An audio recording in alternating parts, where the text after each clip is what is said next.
kháng nó dằn, kháng với chip nó dằn nó mổ phần một tháo nó mở đấy chưa đây đây đây kháng nổ cho nào đó mình xem trước đi mình xem trước đi đó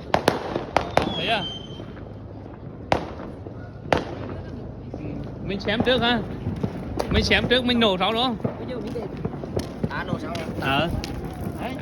mình chút nữa mình nổ sau mày thấy hả mày gái vết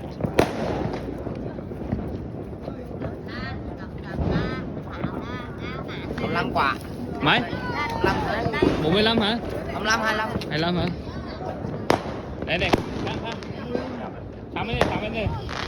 đây sáng bên đây đứng này đây đó mẹ sáng bên đứng này sáng đừng xem này sáng đừng xem này nhanh lên đây này đẹp lắm này wow thấy chưa mình từ từ đã trời ơi đẹp không hả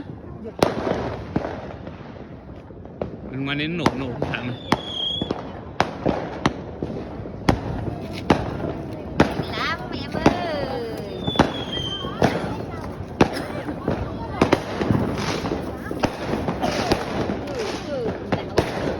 này đây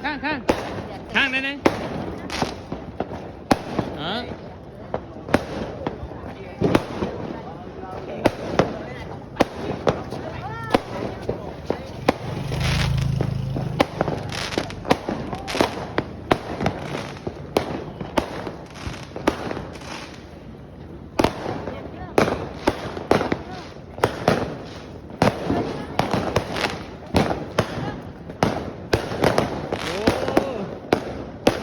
này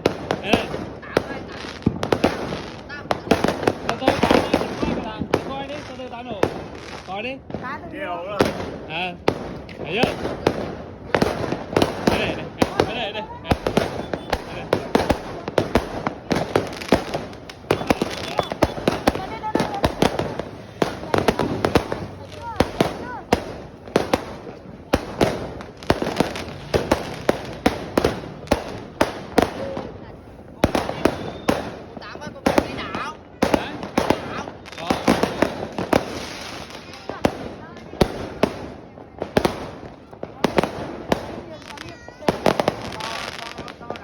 đây chim này